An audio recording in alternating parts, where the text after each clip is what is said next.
I.e., we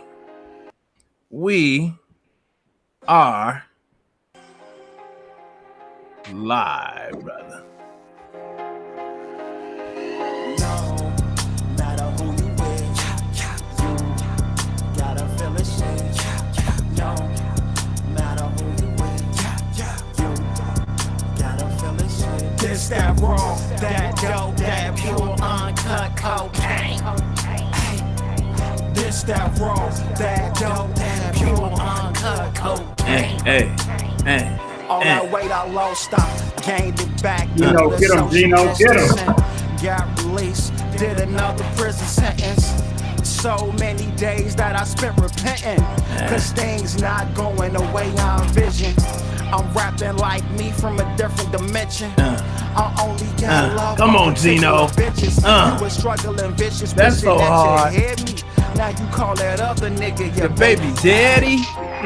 Wet works. Come on. My estimated net worth is enough to make your chest hurt. Oh, come on, Gino. Come on. Gino. They Good can morning, Chicago and the rest of the world. Welcome to the Money, Sex, Gen X podcast.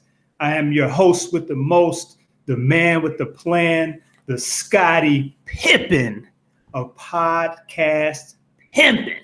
Indeed.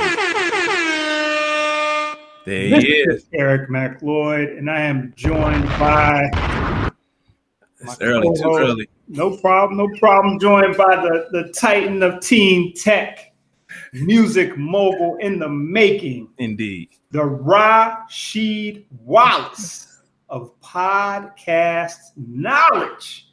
Because you never know what he's going to do. My co-host,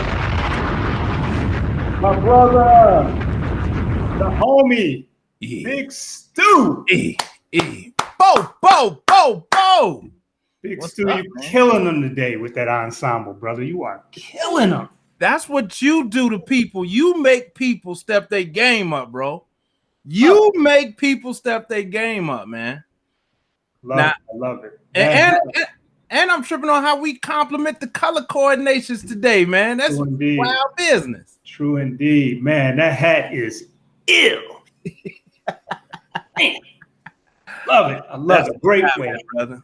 No question. Great way to start off the show today. Love it. As we always do, I want to ask you real quick, brother, as we dive into season, and let me make sure I get this right. Stop me if I'm wrong, brother. This is season 3. Yeah. Episode 4. Wow. Why are you a bad parent? Oh my goodness. Yeah. And I want to, on this episode, so last week we shouted out France and Germany. This week I want to shout out New Jersey, and Brooklyn. Man, they are downloading those audio episodes like crazy. So shout out to the East Coast as always, but specifically this week, shout out to Jersey and shout out to Beach. So yeah, we're here this week. We're talking about the subject of, we're going to dive into this in a minute. We got some special guests today, very different from our guests in the past. So we're looking forward to talking to them. We'll intro them.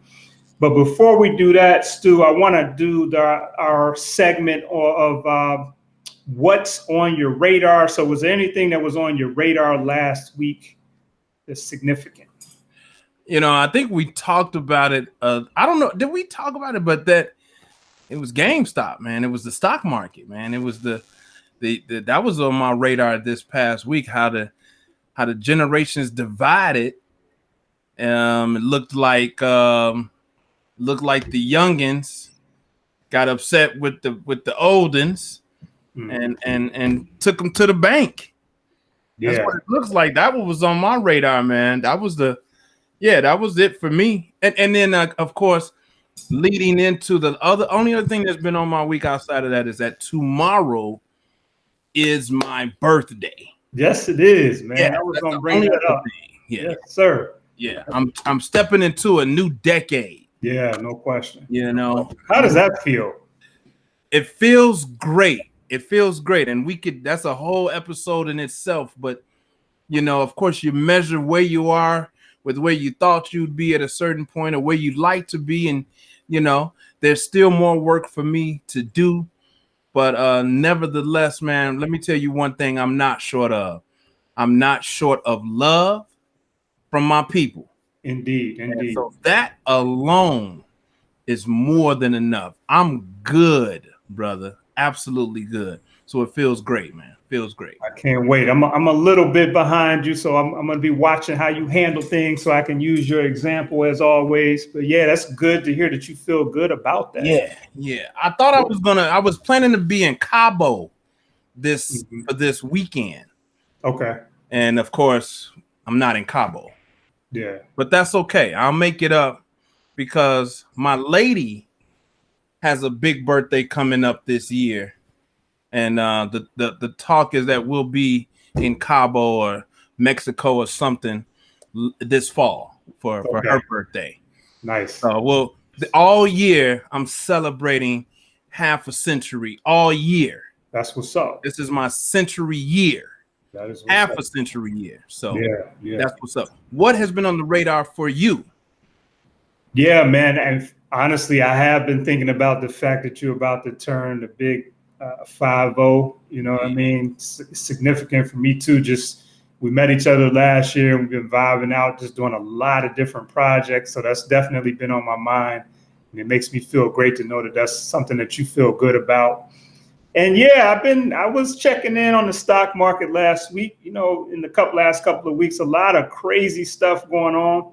I know I had posted on Facebook this quote, something to the effect of, if you don't follow the stock market, you're missing some amazing drama. Yeah. And man, the stock market did not disappoint last week. We saw the power of, and I'm gonna just touch on this real quick. We saw the power of the retail investor. You know, we always feel like the hedge funds and all these big conglomerate people have all the power, but Reddit users showed and proved how much power the retail investor has. And yeah, that impacted GameStop, AMC, BlackBerry, and a couple of other companies. Yeah. Did you get in on any of it? Absolutely. Yes, I did. Absolutely. Wow. And, congratulations. Yeah, I'm always trying to get in before things get overinflated. So yeah, I got in. I definitely got in.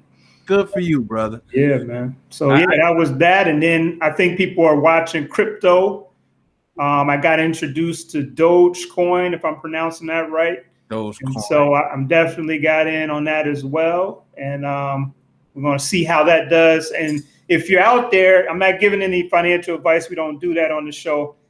But keep your eye on that, because the Reddit users on, you know, it's a social media platform. They're doing the same thing with Dogecoin that they did with GameStop.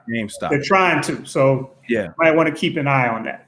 Now, and if I will just say, although we are not giving any advice on what to invest in or any of that, but I will say this: if you do invest, just, you know, well, let me not even say that. I know my strategy I'm not a day trader. I don't do options trading per se, but you know, I hold on. So I'm the buy and hold guy. I'm a slow and steady wins the race guy. That's what works for me.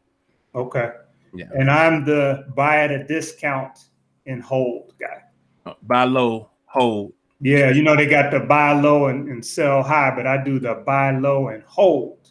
Buy low and hold. Yeah, so I know everybody got their strategies out there. Last comment on that, I was encouraged because I noticed a lot more Black men are in the markets. I saw a couple of videos that Dr. Boyce did. He had some brothers on there having conversations. That made me really feel good.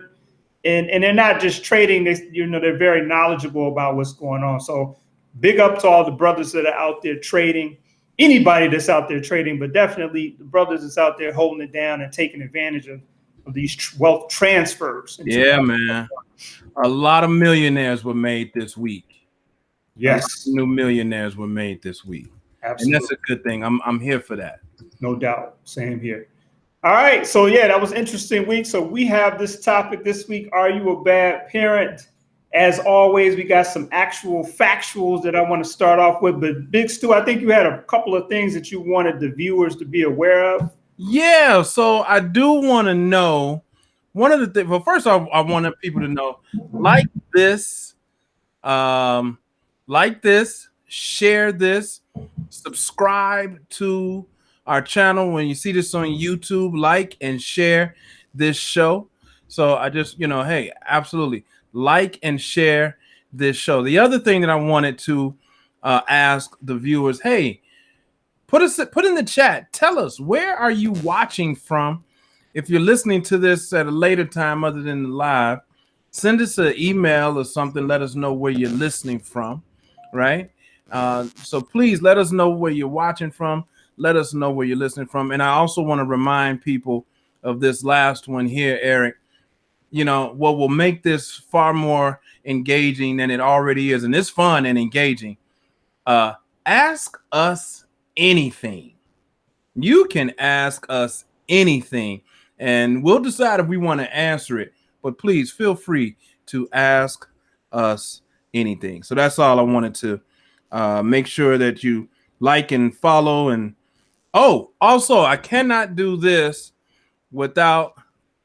I have to remind folks, we have merch. Yes, we have merch. Yep. Please go to our store, moneysexgenxpodcast.com. There's a link in the chat. We have hoodies for the ladies in all different flavors. We have, of course, our mugs with the, what do you call that inside? What do you call that color on the inside? We got the mugs with the red piping. The red piping. Yeah. We added mugs with black piping as well. Yes. Of course, I really like that. This is sexy to me. I really like this. So, fellas, grab this for your significant other, for sure. Whomever that may be. And of course, we got the classic. Now, I did learn this is about to be discontinued. This style is about to be discontinued. And so you better go ahead and grab it now, and then you'll have a vintage classic. So we do have merch. And so that's what I wanted to remind the people of. All right, bet. I got to grab that baseball tee for sure. I want to shout out my friend Rosalind Alexis. She has been interested in the show for a while. She had a little bit of trouble finding it the last couple of times, but she made it. From the A. Yeah, so she's actually from New York, but she's living out in that area right now. Okay. She's from the BX. But yeah, thank you for joining, and it's great to have you. Great to have you.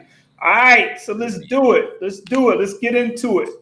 So why are you a bad parent? So Stu, I approached the actual factuals a little bit different this week. I didn't necessarily do statistics, but what I did do is, and I never really thought about this, but it's an obvious thing. So as I was doing research for the show, I learned that people are typically categorized in 4 major categories in terms of what type of parent they are. Okay. You ever heard anything about that? These 4 major categories? No, I haven't. Okay. So I'm going to read them out real quick. Basically, the 4 styles of parents. So number 1 is the authoritarian. Okay. The authoritarian, for what I'm reading, is they focus more on obedience and punishment.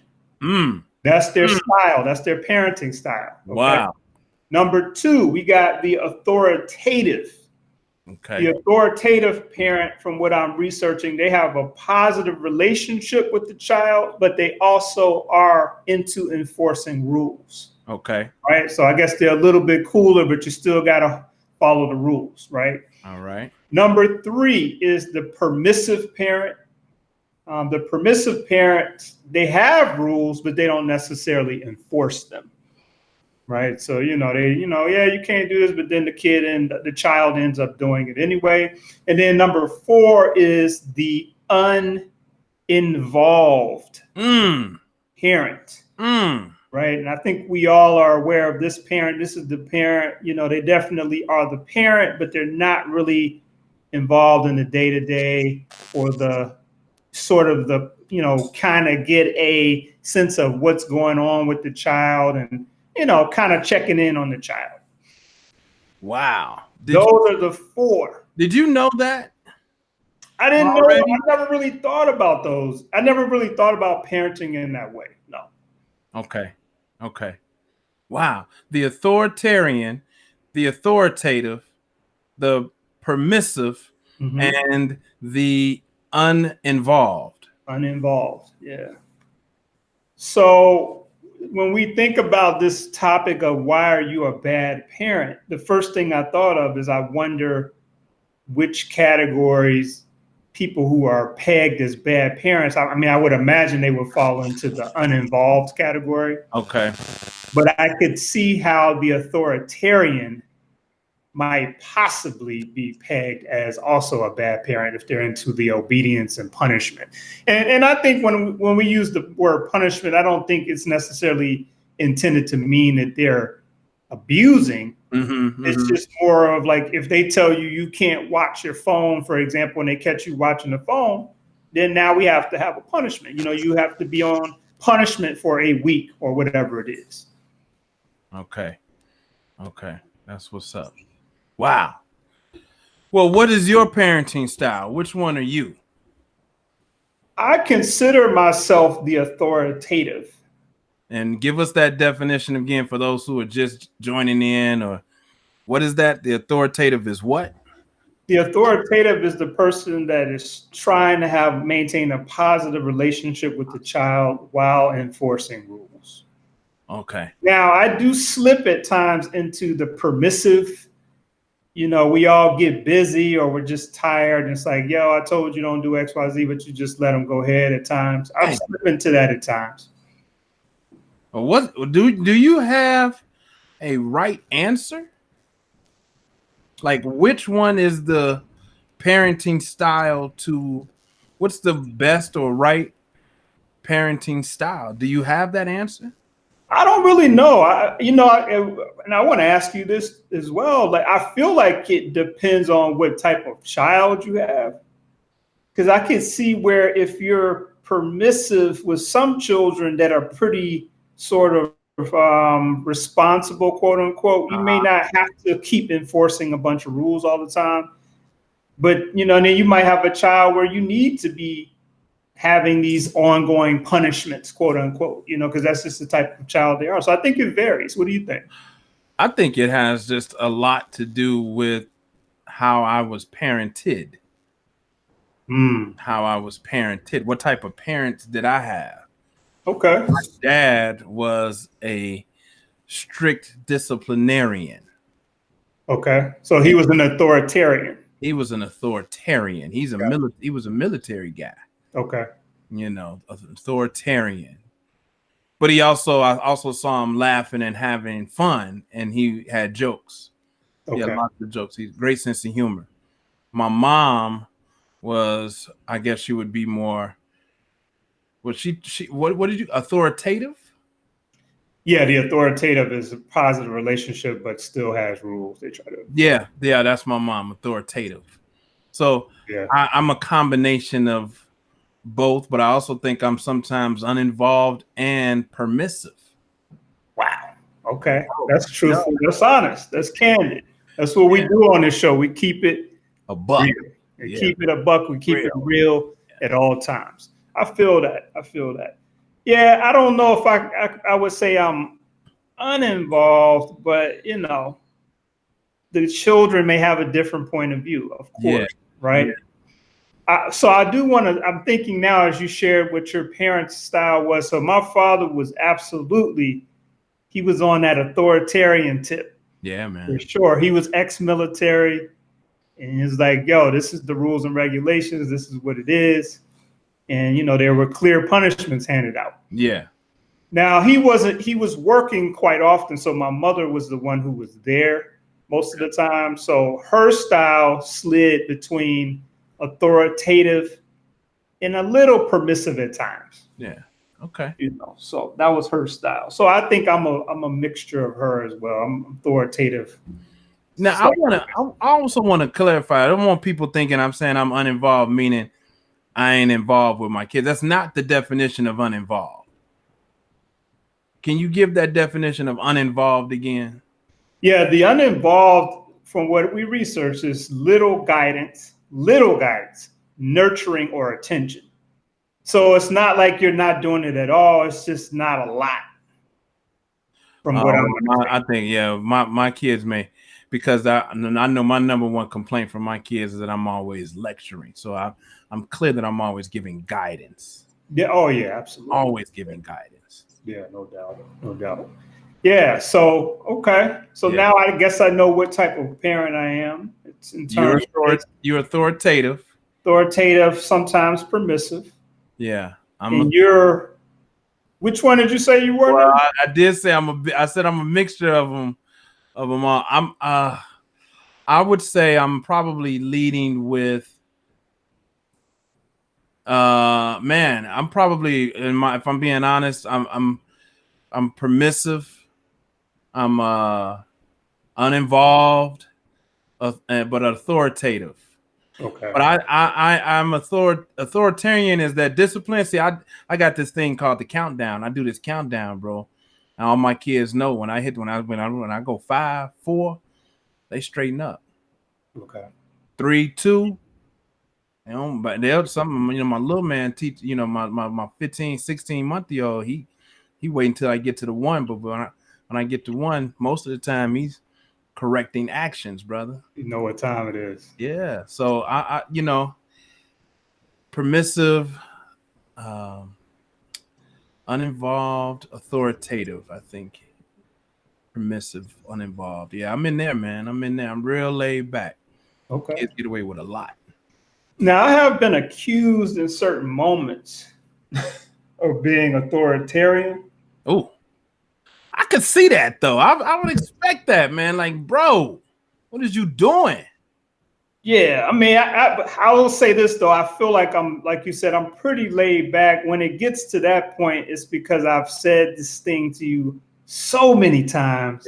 Yeah. And so dad has lost his patience at that point, but sometimes children don't remember the 100 other times that you asked them to do a thing, right? Absolutely, right. So, you might get accused of authoritarian a couple times, Hey, that's what men, hey, we're the, when it comes to good cop, bad cop, I think many of us, maybe not all of us, we get to play the bad cop.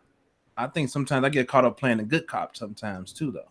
No doubt. Interesting. This is going to be an interesting conversation.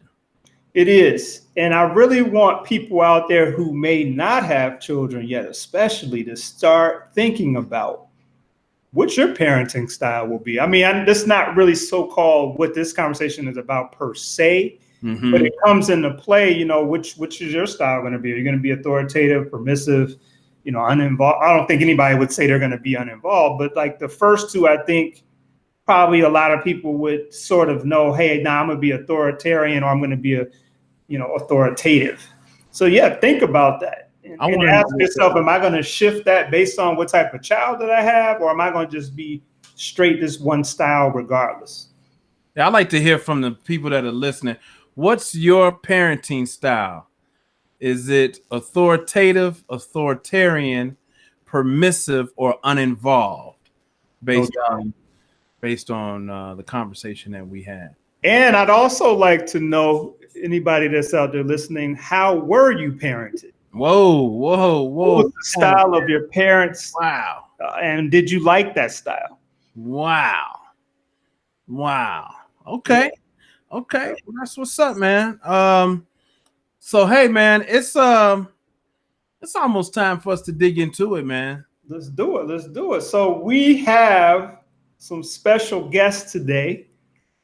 Big Stu and I actually decided to bring on our sons. So we got Trent Stewart and we have Eric. Can you join us, sir? We got little Eric, my son, and we thought it was important. I was on a conference call with Big Stu one time about something that had nothing to do with this, but well, maybe it kind of did, but we were talking about education. And Stu made the comment that whenever dealing with education, you want to make sure that you get the point of view of the children, of the youth. Yeah. And so I thought back to that at the beginning of this episode, and I wanted to see if we could bring our sons on this show. Okay. So can you see Eric? He's got to get up on your shoulder. He's got to get up on your shoulder, man. He got to be touching you, man. You got to get close. There we go. He's in there. All right. He's in there. Let me make sure I got a proper. There we go. We gotta make sure you get a proper setup. Okay. Yeah, we're good. Okay. Yeah. Okay. So everybody's here. So Trent, how you doing this morning? Oh. I'm doing good. Yeah, can you hear me? Hey. Yeah, we can hear you. We can hear you. Little Stu. That's what he'd like to be called, man. My pops was Big Stu. I was Little Stu till I became Big Stu.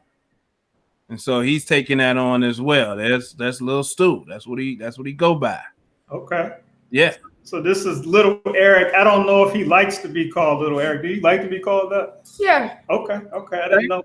So what I'm going to ask you, and Trent, I have been talking to your dad for a while about you and Little Eric meeting. Maybe we'll set something up offline one day, but I thought that you all should meet because from what I've heard, you all have similar interests.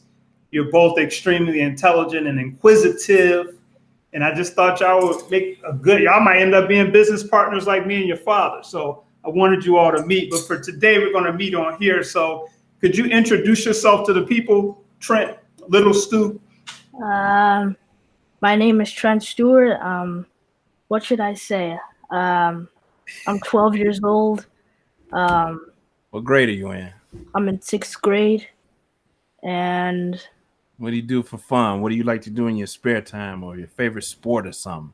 My favorite sport is basketball. I like to play video games in my spare times. Yeah, that's pretty much it. Okay. All right. And Little Eric, can you introduce yourself to the people? Mine just pretty much like his. Speak up. Mine just pretty much like his. I'm 12. I'm in 7th grade, and I like to play basketball, and I like to play video games.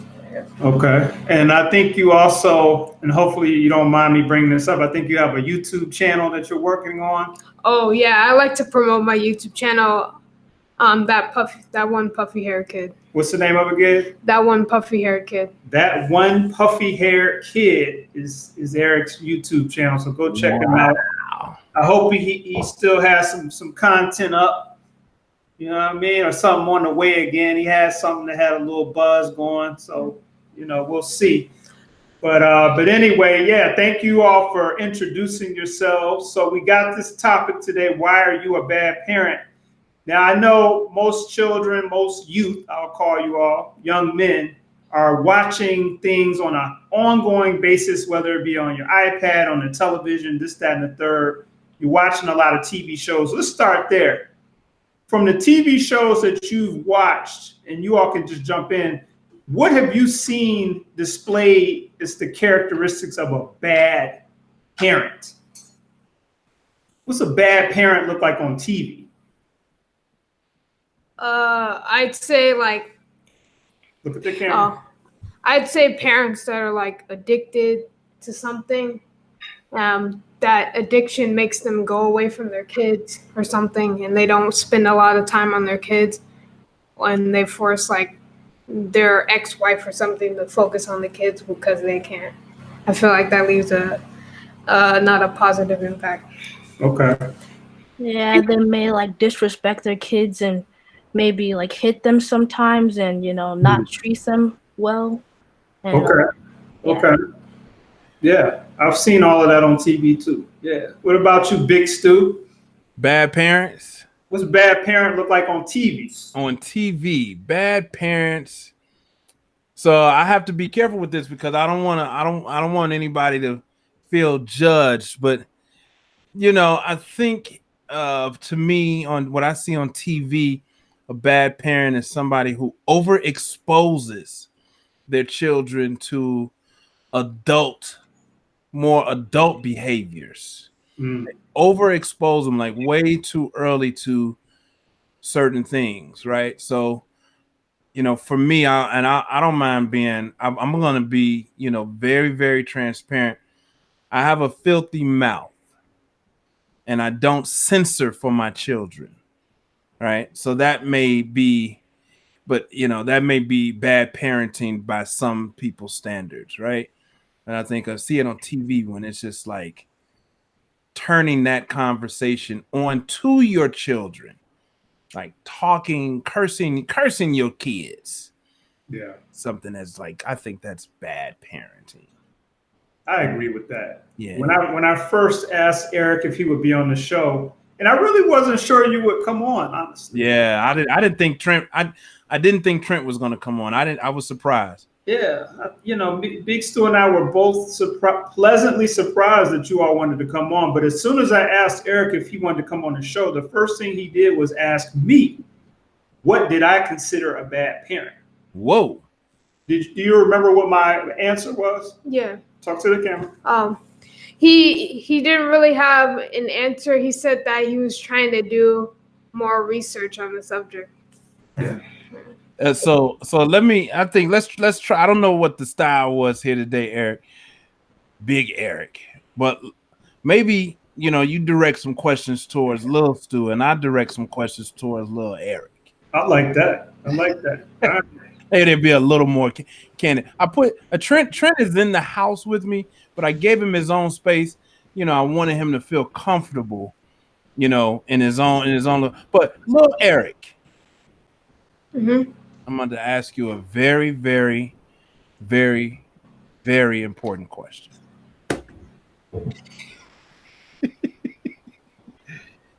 I already know what it is. I already know. Is your dad a bad dad? No. What makes him not a bad dad?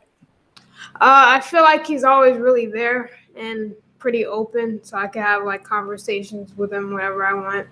And I feel like in bad situations, he doesn't really go straight to yelling. He talks it out first, and then we talk about how we can improve and do stuff like that. Most bad parents would just go straight to yelling and punishment and stuff like that, but he doesn't really do stuff like that. Oh, okay. I like this guy. He's cool. So, Little Stu, I'm going to ask the same question a little bit different, though. I know your dad is not a bad dad. I'm just going to jump straight into what are the things that you appreciate the most about your father? Whoa. I like that. Like, he teaches me things and he tries to expose me to the real world and tell me things that will happen. And like, he'll try to make me turn into a man as quick as possible and try to help me save money and stuff. Yeah. Oh my No God. question. Oh No my question. God, Wow. Damn. I love that. I was not expecting that from him, man. Yeah, that's beautiful. That's beautiful. Now, look, that's a great compliment to pay. Man, got me blinking fast, man. Look, you got me blinking fast. So Trent is very clear about the fact that you're trying to guide him towards manhood. Yeah, we talk about it a lot. We have we have very candid, mature, real conversations. Yeah, I'm not overexposing him to stuff, but I'm exposing him to stuff right now that he should be exposed to at 12, about to be 13 this year. And I'm holding him accountable. And it's not always sweet, right, Lil Stu? Sometimes we have some debates. We have some conversations, right? Mm-hmm. Yeah. No doubt. Now, one follow-up question, because I'm a similar parent to your dad from what I'm hearing. I do a lot of teaching, and I want to ask you, at times, do you get tired of the teaching that's being given to you from your father? Yeah, sometimes he goes too extra on it, and sometimes it's annoying. Sometimes, yeah. Okay. I appreciate that honesty, bro. I've heard it. I've heard that before. Eric, Lil Eric. Yeah. Well, yeah, I feel like sometimes his opinions on the subject seem like kind of like devil's advocate, kind of trying to like see a different point of view. But sometimes it's like, sometimes it's, I don't know, weird. Like we were talking about Kanye West or something, and I was talking about how Kanye West is crazy and all that. And then he was talking about the other side of Kanye West, where he's a businessman, a billionaire and all that. but sometimes that's helpful because Yeah. you get to see a different kind of perspective. Now I wanna follow up that question with another question because I ask my son this all the time, and I wonder if I honestly get a real answer. What do you expect from your dad? Like, what kind of dad do you expect your dad to be? Like, An open person. Like, and like that's enough for you just to be open-minded. Like, yeah. please elaborate. Like, I feel like, yeah, I expect to be like an open, of predictable and stable person. Because sometimes when you have dads that are just like unpredictable and stuff, it's kind of hard to have a conversation. Oh, it's kind of hard to have a conversation or relate to them. But I can really relate to him, which is nice. Yeah. Okay. Appreciate that. Open. This is cool because you don't necessarily hear this type of feedback from your children on a day-to-day basis. So, I mean, it's obviously it's good when somebody's saying great things about you, but it also is just sort of refreshing to actually hear these things. Yeah, but I'm skeptical in moments like this too because I'm always talking to Trent about being honest, right? And so it is easy in moments like this to say good things, right? But the good things are good, but I'm the type of person I'm always looking to improve and be better. So I need some criticisms. I want to focus on some of the criticisms so I can improve. You know, what could dads do? What would you say to dads to be better dads? And I know this is about parents, but I'm specifically talking about dads. What advice would you give to dads to be better dads? Let's shoot this one a little, Stu. I would say to like be as honest to your kid as possible, like even if it's not good. Just like don't like lie to them and try to make them feel good, you know. So don't lie just to make them feel good. Tell them the truth, even if it hurts, is what you're saying? Yeah. Always be. Do you feel like I do that with you? Yeah. Yeah, because sometimes that truth be hurting, don't it? Mm-hmm. One to grow on. Lil Eric, you got any opinion about it? I'd say to always appreciate like your children's accomplishments and never focus on like the negative and stuff like that. And I say that to always try to get your kid to, I don't know how to say it. Well, always trying to make the best for your kid, like if they grow up and stuff, so they're well-minded around, and make sure they have just a good life after they grow up. Okay. Wow. Now, Stu, I'm going to say this about my children. So I have two. They're not the type to pretend. They're like their father. Like if he has something, he would definitely do it. If his sister was on here, they would definitely.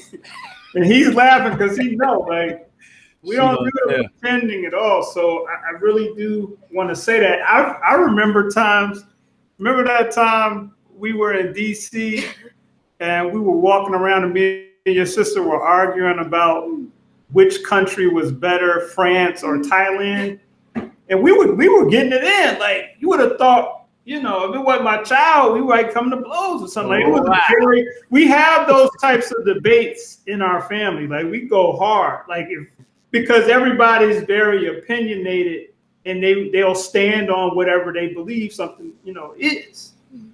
So I remember that for some reason as we were talking, just that particular moment in DC where me and Asia were doing that. Yeah, so, that went on for a while. Yeah, it went on for a while because he was kind of looking like, yo, y'all serious? Like, right. Supposed to be going to the pool or something. So which country is better? Yo, I told her, and I'm gonna stand on this. I felt like Thailand was way better than Paris. We were talking about specifically Bangkok versus Paris, and I felt like Bangkok is definitely. And if she's watching this, she probably jump in the comments. But Paris was trash to me. You know, Wow. I have to say that. Okay. So yeah. All right. So Okay. we did that. I No, go ahead. no, please. Okay. No, you got it. I made a post yesterday or something about this conversation. And I was saying that this conversation is going to be about parenting our sons, parenting our daughters, co-parenting, and parenting our sons and parenting while Black. So I want to start with little Eric. What do you feel any pressure to, like, how are you, this is the question, how are you approaching becoming a man? I feel like there's a lot of responsibilities. Like it kind of scares me sometimes because there's a lot of responsibilities, like paying taxes. You have to make sure you come to your job every day, your 9 to 5, and do the work every time. You have to make sure you have a stable income, and then sometimes when you get older, you have to take care of your kids. So it kind of scares me sometimes, but I feel like I'm trying to work towards getting comfortable with that fact. Yeah. I want to ask you the same question, little Stu.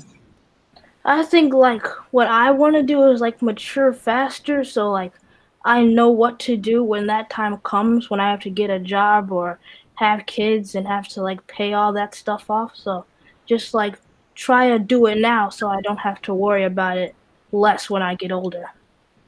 Great answer. Great answer. If you are just tuning in this week, you are rocking with the Money Sex Gen X podcast, season 3. We're talking about why are you a bad parent? I do want to jump in these comments real quick. What's up to Mike Tyler? I haven't seen you in a while, brother. It's great to have you back. Yep. He says he's authoritative parent. He also says honesty is key. Betty Nelson says handsome sons. Definitely appreciate that comment. Yep. And yeah, we're just really chopping it up. We're getting some insight from these young Black men about parenting, their experiences with being parented, and as they've alluded to, being parents in the future. So I want to throw out something. So we're talking about parenting. What if somebody asked you all, what is the opposite of parenting? We're talking about what parenting is, but what is the opposite of parenting?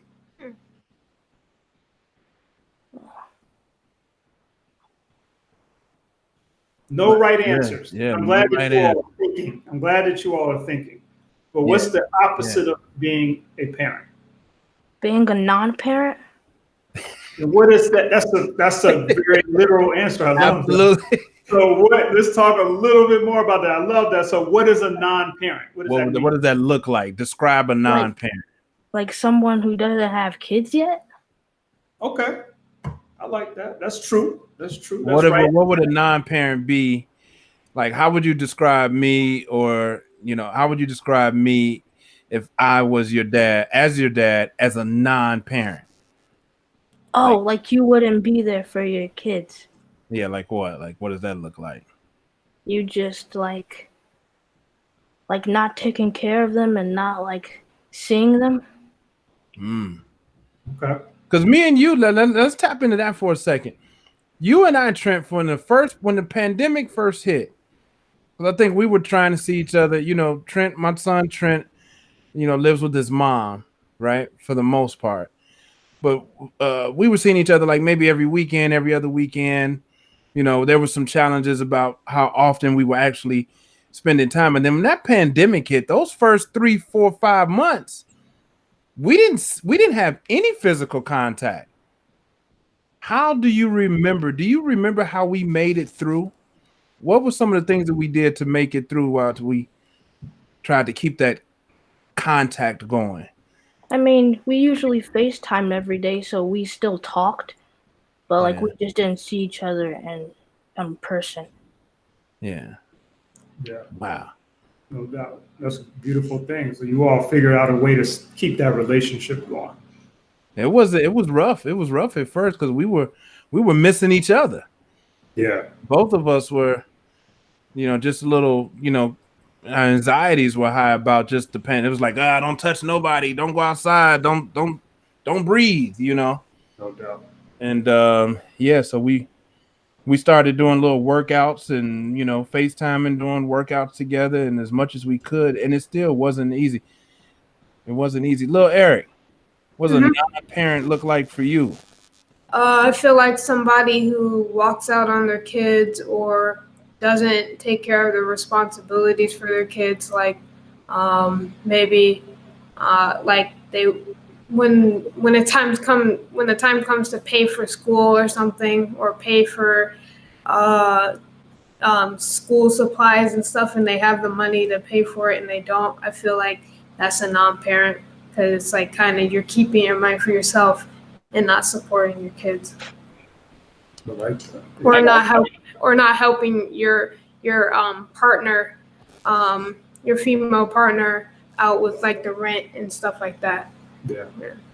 There was one more piece I wanna. I used to. One of the biggest complaints that I used to get from my son Trent was that I worked too much. So one, Trent, do you still feel like I work too much? I mean, you still work, but like when I come over, you don't work as much. So when you were coming over, I was still working, like on the computer working, bro. I'm working. How did that make you feel? And was that being a bad parent in your truth? I mean, kind of, but I don't know. It kind of just felt that like your attention wasn't on me. It was like on the computer and stuff. But like I wasn't mad. But yeah, like, you was mad, bro. Okay. You was mad. But okay. Little Eric, do you feel like dad works too much? Do you complain about him working too much? I feel like he works like hard, but not really too much. Like, cause I would go to school. He usually gets his work done before I'm done with school. So okay. All yeah, right. yeah. Especially during the summer, I would go to school and then come back, and he might work for an hour. And then after he's done, we might watch a TV show or play Uno with the family. Dang. See, Trent. All right, Trent. I gotta have some work to do. I had to, cause I'd be working, Trent. I'd be making gotta work, man. You gotta work. And you would, I was. See, Eric, that's what I'm talking about. That, what was that? What's that style of parenting? That uninvolved. Uninvolved, man. He's there, I'm there, and he's feeling alone, and I'm saying I gotta work, but I'm trying to get better about it. As a matter of fact, last night somebody took all 3 of my mobile devices and wouldn't allow me to get on anything because Trent and I was supposed to be hanging out. Okay. So I had no devices. To sit there and hang out with Trent. Yeah. Well, we had a blast. Yeah. That can be difficult sometimes. Yeah. I mean, I do remember that, and I don't know if Eric, if you remember this, I remember you and Asia kind of stepped to me sometime during COVID, and you were like, it seemed like I was always just working. Oh yeah. And then when I came back, I had an attitude or something like that. Yeah, because during COVID, it was because before COVID, it would be pretty simple. I'd go to a summer camp. He would already be done with his work, and I'd come back. But during COVID, since I was always at home, he would be gone for most of the day at the office or something, and then come back. It'd be pretty kind of mad, and I really didn't notice it until like the later parts of COVID. But I get kind of mad, and then like spend like double the time, like maybe 2 hours in the room, and then we start going playing Uno and stuff like that. What was going on, Big E? What was going on, Eric? Man, it was just a lot of stress, and that's what I tried to relay to them. Like sometimes when you're a parent, you have these moments, just like when we're talking about uninvolved, and I'm learning this in this conversation. You might not be uninvolved generally, but you might be uninvolved for a quarter or a month or a week. So, they stepped to me with it. I was a little irritated initially when they came to me with it, but I had to respect that was their perspective, and we worked it out, But it definitely was something that had to be addressed, and I appreciate them for bringing it to my attention. Yeah, little Eric and little Stu, you guys have a lot more in common than I realized, because little Stu and I were just talking about that with me yesterday. Remember that? Remember that, Trent? Oh, We're talking yeah. about how I used to be grumpy. What were you describing? Tell the people what we were talking about. Because I would say like when I came over during COVID time, he would be like more grumpy. I don't know if it was because he was tired of working so much, but like his attitude sometimes changed, and I don't know why, but like he just got way more grumpy than usual. I wasn't always smiling like this, was I? Nah. Yeah, it was a stressful time for everybody, no question. Yeah. Interesting, man. Now, I want to get into this. I've been wanting to talk about this for a while, and I see Big Stu has done some conversations about this in a variety of different places. I want to ask Little Stu and Little Eric, what are parents missing about how you all are being educated, especially during COVID? Now, I'll share this, and I don't think Eric will mind me sharing this, but Eric, he's in these classes on Zoom and all this stuff, or, they got to use the iPad. And he's always complaining about the fact that they want him to show his face on the camera. And we're going to talk about that, but I think it leads to a bigger question. It's like, I just want to know, like, what are we as parents not understanding about your experiences in school? I think like for me, because we still have 8 to 3 on Zoom, so like we have to stay there looking at the computer for 5 to 7 hours.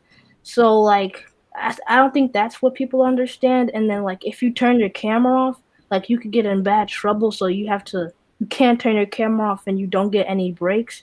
So like that's why like I don't really like how they formatted online school. Really, I think they did like a terrible job on it. Okay. What did you want me to do, and what have I done about it? I wanted him to email my principal to tell him to change the schedule, and then like he's gonna have like a board meeting Monday, right? Tuesday. Finally got him to listen to me. Taking action. Okay. What about you? What do we need to understand? That's a real dad for you. Man, I like them. I like them fights. I'll go to battle for that. Yeah. Now I know little Eric has a lot to say about this, especially this camera situation. Let him know. I feel like keeping your camera on is not really the right way to go, to be honest, because you're on Zoom, just like you said, for 5 to 7 hours. There's no breaks, and you have to keep your camera on. But not only that, you're not in a school environment.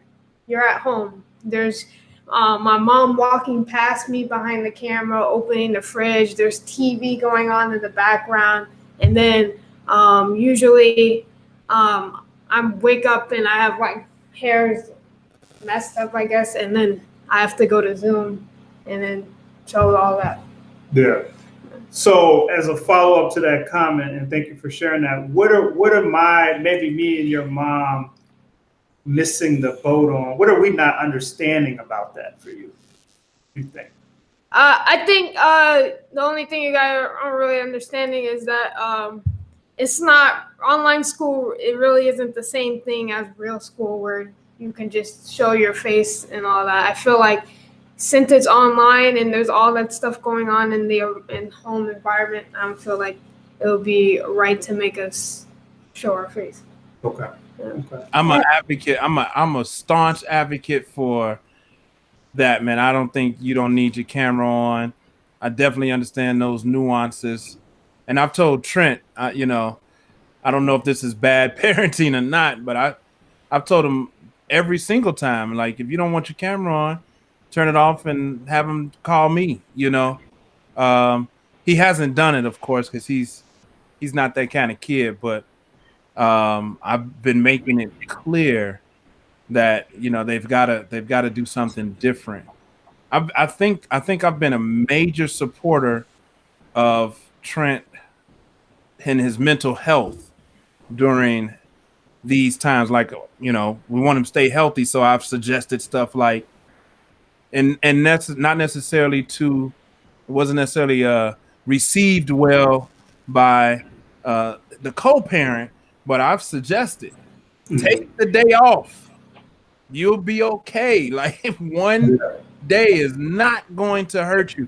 And I mean that's probably not what parents should be telling, but it's okay. And you know, Trent turned around his grades. He's got what 5 A's and 1 B this quarter.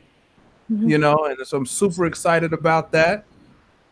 But I'm huge supporter of, and this is where that permissive comes in, Eric, the permissive style of parenting.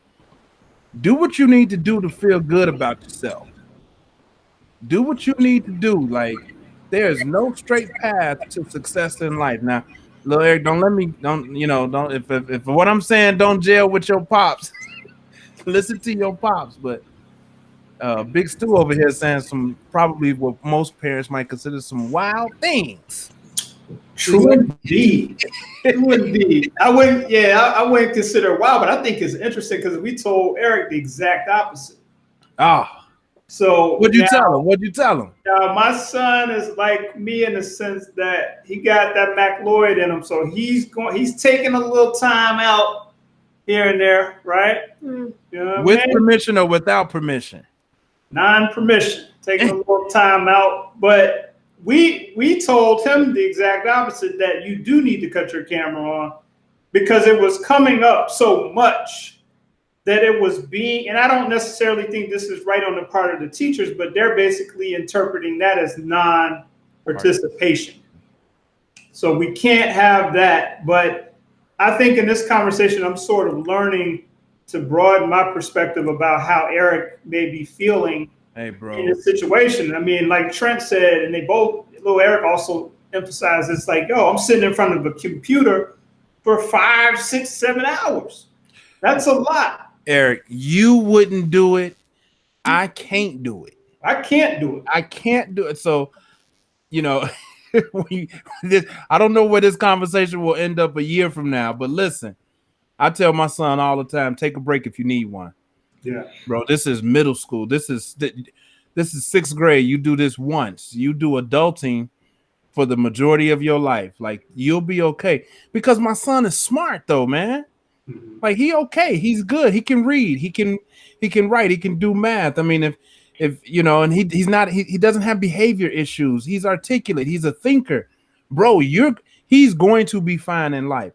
I'm not suggesting that he can drop out of school. I'm not suggesting that his grades can drop, because none of that is going. We're not going for none of that. But you deserve a break. Like Trent and I do this. I give him one. What do we call it, Trent? 1 day a year. You get he can cut school, if you call it whatever. You get 1 day a year where we can do whatever you want. You pick when you want that day, but I'll give you 1 day a year. We can go do whatever we can do in the day, because you got to do that. I think you got to do that sometimes. So let's go to the comments a little bit here. We got Mike Tyler that says, I guess he's talking about what makes for a bad parent, or the opposite of a bad parent. Someone who has to sacrifice only for the prosperity of themselves as opposed to someone else. That sounds like someone who is selfish. Yeah. And then Rosalind says, she's talking about school. She said, at school, you are not staring at the teacher the entire time. That's difficult. No one will stay still or in one position. That's too much for that amount of time. Bravo, young men. Bravo, absolutely. Bravo. And Betty says, that's a lot of time on Zoom or in Google Meets or Google Classroom or whatever LMS learning management software you're using. And it is, Betty. It is. Yes, it is. And I've grown in this conversation because when I think about it, I don't like being on Zoom. I hate Zoom. But I'm asking my child to be on, to hold it down for 6 hours straight. That's a lot. Yeah. I have a question for the boys. The boys. Do you ever think about what type of parent you will be? or do you desire to be? Trent, I see you're pretty animate about this one. What you got? Great question. I think like I'm gonna like have like ground rules for my kids, like, and I'm not gonna just get them whatever they want. Like, I'm just gonna tell them they have to work for it, because like I don't want them to grow up and like be like the one person who only wants materialistic stuff and not want to work for it and stuff. You sound like you speaking from some experience, brother. You done been through some stuff, seen some things, huh? Yeah. You've witnessed children who were spoiled as kids and grow up to be spoiled brats. You've witnessed that? Yeah. Intriguing. We won't get into those We won't get into that. Intriguing. being the youngest sometimes has its advantages. You've seen a lot of things. As with my girls, I have 2 girls, Trent's older 2 sisters, and Trent and I have talked. I spoiled these girls rotten. My daughter Brooke, for her 10th birthday, we spent it in Vegas. Nice. For her 10th birthday, bro. She don't know nothing about Vegas. That's epic. That's epic. Yes. For her 8th birthday, she got a stretch Cadillac Escalade and her and a few of her girlfriends went to the American Girl store, took their dolls to the hospital, and had dinner at 8 years old. That is bad parenting.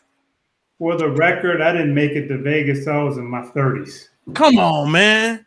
So What was I thinking? Hey, that's cool. Good she had that experience. I'm not going to comment on whether your sister was spoiled, because I don't think that's a good sort of conversation to have here. But yeah, I mean, I think with parents, and I'm saying this to you all because you all are clearly, and I want to get your comment about what kind of parents you're going to be. But I'll just say this, like, especially as a man, we feel good about having the means to do something like that. We know that it might be a little much, or someone may perceive it as that, but it makes us feel good. Because remember, I took you and your sister to Vegas maybe 2 years ago, 2-3 years ago. I felt so good doing that. Yeah. You know what I mean? It's just one of the things that make me feel the most manly and the most successful is taking my children on vacation. Yeah. That's the ultimate parenting thing to do. Like, to be able to take your kids on a memorable vacation and you actually have fun and you can relax. That is it for me. You know what I mean? So I respect the fact that you took your daughter to Vegas. Yeah. I remember taking Trent when my dad was still alive. Trent and I alone, when he doesn't even remember, he was maybe 1, maybe 2. We flew to Vegas to see my dad, just he and I. And that was one of the proudest moments of my life, taking my firstborn son on an airplane trip across the country. But little Eric, let's get to your what do you ever think about what type of parent you'd be? Honestly, no. To be honest, okay. I don't think so. But I feel like if I was a parent, I'd be kind of in a permissive and authoritative parent. Like, kind of like, I won't really make a big deal about anything, but if my kids end up being like successful in their grades or starting a business or something, I will reward that. So that's a great answer for the 2 of you. And I know Trent has some plans for the day, and he's going to need to jump off shortly in a few minutes here. But I do have a question for you, Eric, and maybe Lil Stu, you can answer this question. As you are approaching your teens, what type of relationship would you like from your father now? You're not 8 anymore. You're not 6 or 10. You're about to be 13. The both of you this year will be 13. What type of relationship would you like with your father going forward? Well, Eric, I'm starting with you, or whoever wants to go first. I'll go first, I guess. I'd probably say positive, because I've seen like a lot of kids, like when I reach their teens, they end up having a negative relationship with their parents.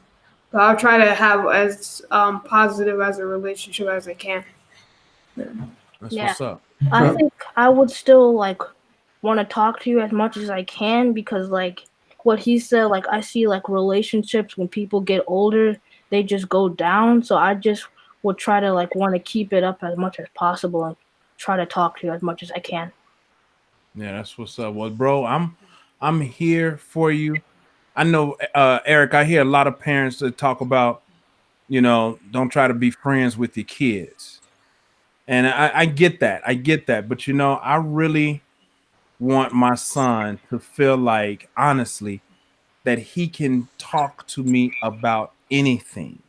Same I here. really want him to feel that way. Same here. So I am trying to foster, and I would need to hear from the crowd, from the people online, and need to hear from you. I don't know if it's a good parenting or not, but I'm trying to foster a relationship with my son that it's not authoritative, it's not authoritarian, it's respectful, just pure respect. And I think if we have a good respect for each other, the relationship should be phenomenal. Yeah, I like that sentiment. I also feel that, and just adding on, I don't see anything wrong with being friends with your children because it sounds like that's what you were describing. I mean, I understand why people say that, but I do feel like I have a friendship with my children. What type of friendship? Yeah, it's a child-father friendship. It's not the same friendship I would have with you, for example. Yeah. But I do think it's a friendship because I feel like with friends, it goes beyond my responsibilities and it gets into us being comfortable with one another. And to your point, Big Stu, being able to share openly, even if it's not something that's not so great. That's what you typically do with your friends. Yeah. I got one more question I want to ask you, little Stu, before you have to jump off, and little Eric, you can jump off as well. But I want to ask this one question that's been burning, and I guess this is Eric's burning question. Hey, I like Eric's burning question. I love Eric's burning question.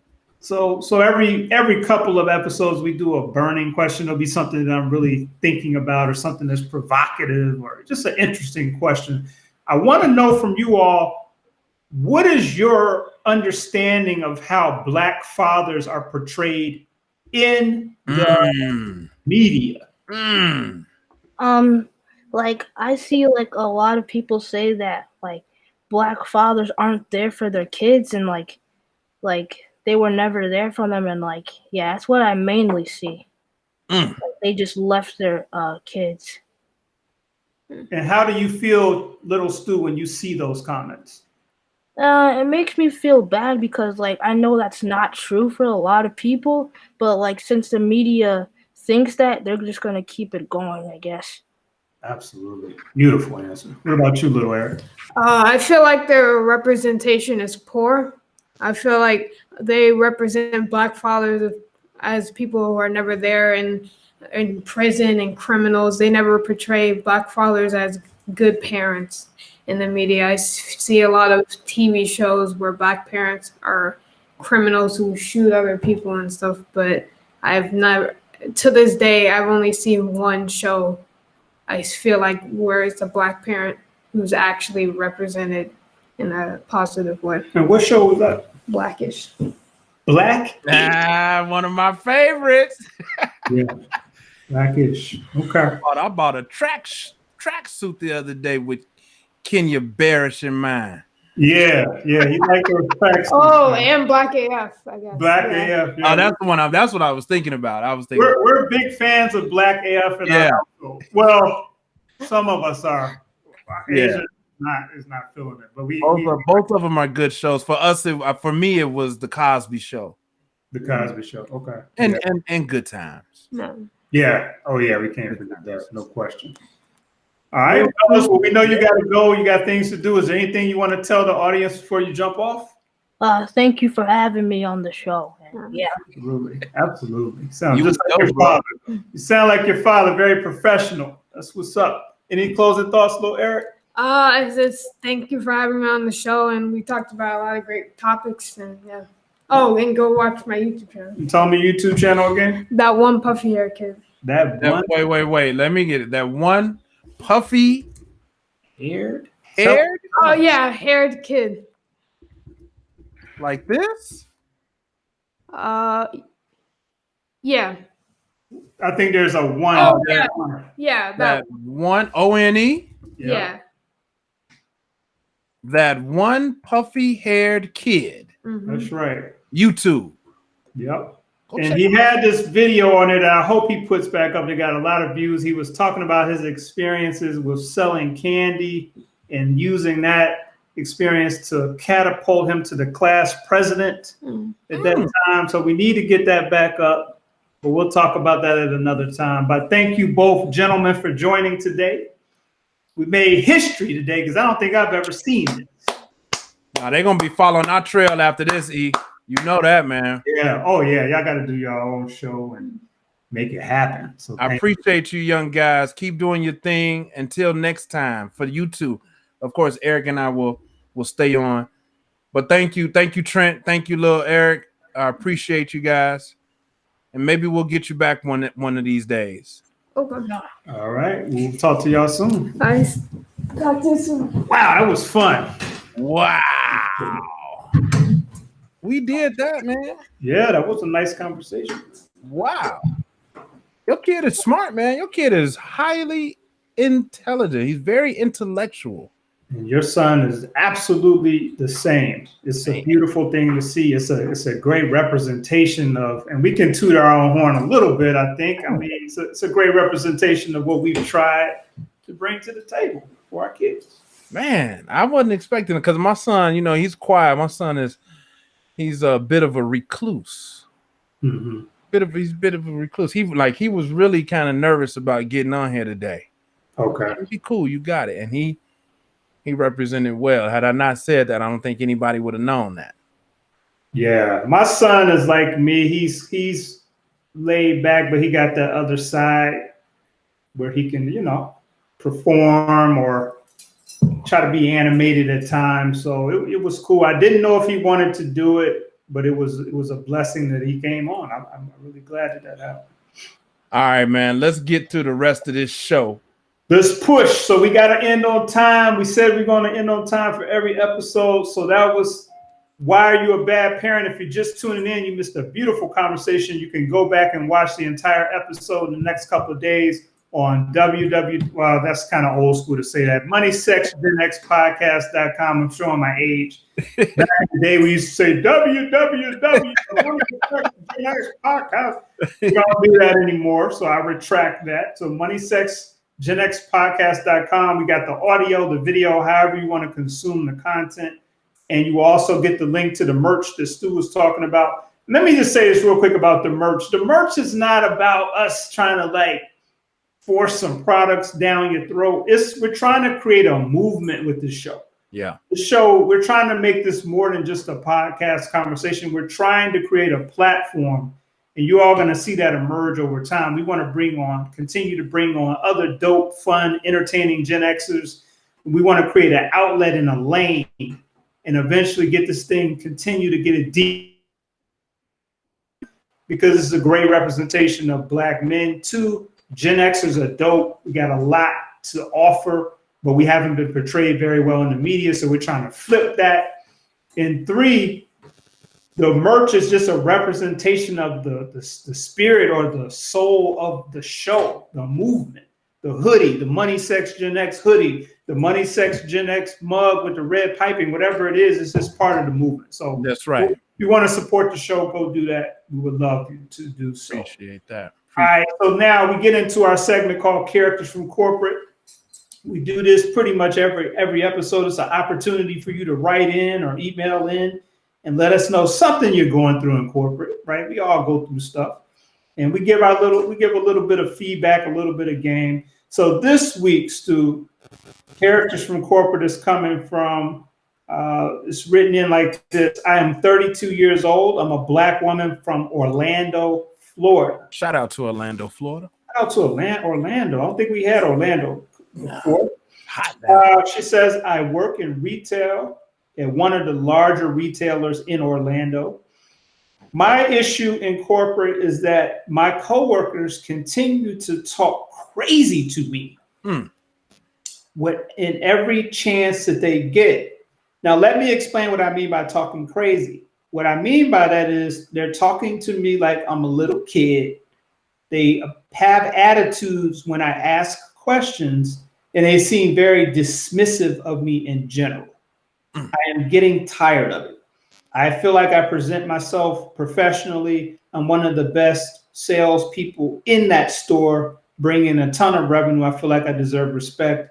Do you feel like it's time for me to go off on one of my coworkers and basically take a stand? Or am I tripping? And do you feel like I'm the character in this situation? I'm actually going let's stick with the program. How old did she say she was? 32 years old. 32-year-old black woman from Orlando, Florida. Sweetie, from big stew to you, it's time for you to grow up.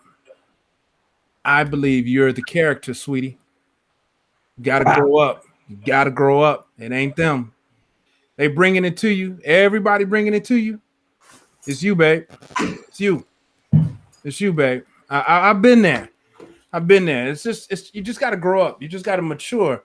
They wouldn't be coming at you sideways if they didn't have a reason to come at you sideways. Nice. Can you elaborate on that? I mean, like at that age of 30, man, you're young, man. You think you got it all figured out. You think you know what it is. Maybe you got a degree, maybe you don't, but you got this job. You the top salesperson, and you probably strutting around there like a peacock. You know what I mean? And you ain't did nothing yet. I mean, yeah, you top salesperson, but I've been there. I've been 30 and the top salesperson in my office. I handled the entire East Coast and 3 provinces in Canada. And I'm telling you, I thought I was everything. And I was wet behind the ears. And its hindsight is always 2020. But I think when you really get some experience, it'll show up in how you talk. It'll show up in what you contribute. It'll show up in not only in your work, but in your leadership capacity. And people will approach you in a way that you know that you've earned. And you won't feel like they talking to you like you a kid. If you feel like they talking to you like you're a kid, you probably, it's probably valid. Your feelings are valid. And that's what I mean. Your feelings are valid. Your feelings are valid. So what you believe and what you feel is your truth. And that's the type of truth that Trent says that I give it to her that hurts sometimes. Listen, and I'm not just giving it. I have to evaluate myself sometimes too. The truth hurts me too sometimes. Right. But I believe you're the character, baby. You gotta get a little more experience under your belt. It's you. What do you say, E? Wow, $1 million worth of game from Big Stu. Please take heed to that. Yeah, I agree with you. We have to take responsibility for how we're presenting ourselves, how we're feeling. One of the biggest things that I learned, because I've always been a person that will strike immediately when spoken to in a certain way. And I don't mean always physically, but just strike back. You do have some ability to control how you feel about somebody talking to you a certain way. So I think sometimes we've been programmed to think that if somebody's doing, and I guess you haven't done this, young lady from Orlando, because you're saying they're talking crazy to you, but it doesn't sound like you've struck back yet. But I'm really talking more about the emotional part of it. You can decide how you feel about that. You don't have to go to a lane of you having to feel like you're upset. And so you have to think about, how do I want to feel about this? And then you might ultimately decide, I want to feel upset. I'm going to step to them and rectify. But just make sure, young lady, that you understand that you do have a choice. You do have a choice. That's a good point, man. Yeah, characters from corporate. Very poignant. Characters from corporate. Good stuff. Thank you for writing that story in, and I hope you use it to your advantage. Use the feedback to your advantage. No doubt. And you all out there, please keep writing in Characters in Corporate. I keep saying writing in, but send us an email. You can go on our website and actually leave a text message or some type of message to get to us. We want to hear them. There's really nothing off limits. Not going to mention your name. We're not going to mention your coworkers' names or anything like that. But these are some important lessons for us to talk to. I kind of view them, Big Stu, as case studies. Case studies. Remember case studies back in the school? Yeah. Business school. Some people went to business school or whatever. They had case studies. I always learned a lot from those. That's how I view these. They're sort of case studies about different people, dealing with people in corporate. Yeah, man. So, yeah. All right. So we're coming up on time. So let's rock out. You got a pool artist for us this week? I do, man. I do. I know we got a kids show, and I won't say it's really kids show, but we had our kids on the show. So I got to find something that makes sense for, they might tell their parents, they may, their friends and maybe want to have them tune in. So we're going to go to a group called Not Them. Not Them. I remember them. Yeah. Yeah. And let's go before we have one more comment here from Betty. And this is, I guess, in response to the Characters from Corporate. You control how you feel. Yeah. Thank you for that, Betty. So the song that we're going to go to for our pool listen. Thank you for sharing that, Betty. Let me get this set up properly here. The song that we're going to go to is from Not Them. It's called Family. Okay. Family.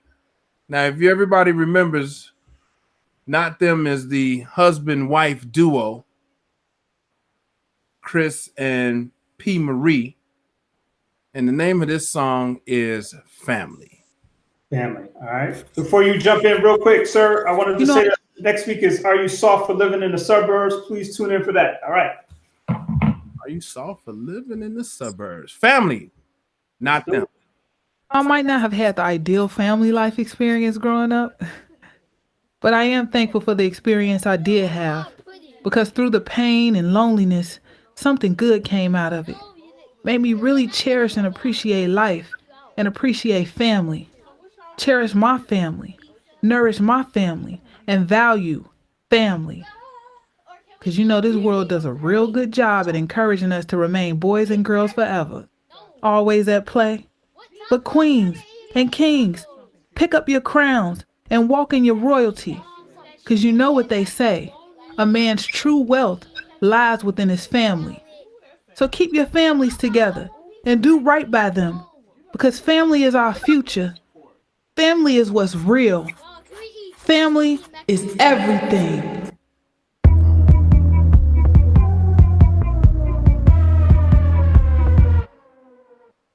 They don't want to see us survive. Doing my best to stay alive. Tussling up against the ties. Struggling, but I'll be alright. Staying focused between the lines. Praying against committing crime. The devil plays the idle mind. So I stay busy and hard to find. Many blind and they lost their mind. Don't look back, keep ahead of time. Ain't no stores in my neighborhood. And kids grow up with no childhood. Bang poppin', stuck in the cage. Pill poppin', stuck in the days. Teach the babies, it's all a craze. Purple drinking some lemonade. They don't want us to hide kids. They just want to see how I live. They don't want us to hide kids. They just want to see how I live. Teach the babies. That sound like that West Side flow, man. Yeah, it is. Teach the babies. Teach the babies. Teach the babies. They don't want us to hide kids. They just want to see how I live. They all just want to profit. They all just want to profit. Teach the babies. Teach the babies. Teach the babies. Teach the babies. Teach the babies, man.